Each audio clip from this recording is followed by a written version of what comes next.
ደስ ብሎኛል እውነት እኔ ምክራችሁንም ምትሩኝ ሁሉ እሺ ነው ማለት ምክንያቱም ለልጆቼ ደራሽ ከእግዚአብሔር በታች እናንተ ናችሁ አይዞት ማንንም እኮ እስከዛሬ ከወገን የለ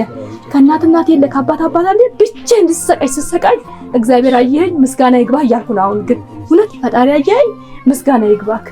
እንደዛ ያልኩኝ ያለው ፈጣሪውን ምስጋና ይግባው እናንተም እድሜና ጤና ይስጣችሁ እግዚአብሔር እንደ መልአክ አይቶ የዚህን ቤት ነገር አይቶ እናንተን ላከልን አስቀመጣልን እዚህ ቦታ ላይ እዚህ ምድር ላይ ማለት ነው እንጂ በምን አቅሜስ እንዴት ስላረገው ነበር ቁጭ ብዬም ሳስባው እንዴት አድርጌ እንዳሳድጋቸው እንደሆነም አይገባኝም ግን እግዚአብሔር መላለው በቃ ስጦታ ናቸው ያንዳንዳቸው የራሱ እግዚአብሔር የሰጡት ስጦታ አለ ተመስገን እንደ እናትነቶት በፍቅር መያዝ ያለችውን አከፍል አድርጎ ተመስገን አሁን ምን ጎሎ ተመስገን ፈጣሪ ምስጋና ይግባው እውነት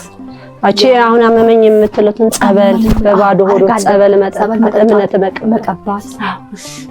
ያለማርኩ ጸበል ራሱ 15 ቀን ስለዚህ ሮብ ስራ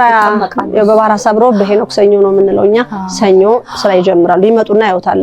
ማቆያ አለ ሰኞ ነው ሮብ ያው ከገብረሰናይ ጋር ስልክ ተደዋወሉና መጣው መጀመሪያ ያያለው ከዚህ በፊት ስፌት ልምድ አለሁት እኮ ይሰራሉ እሺ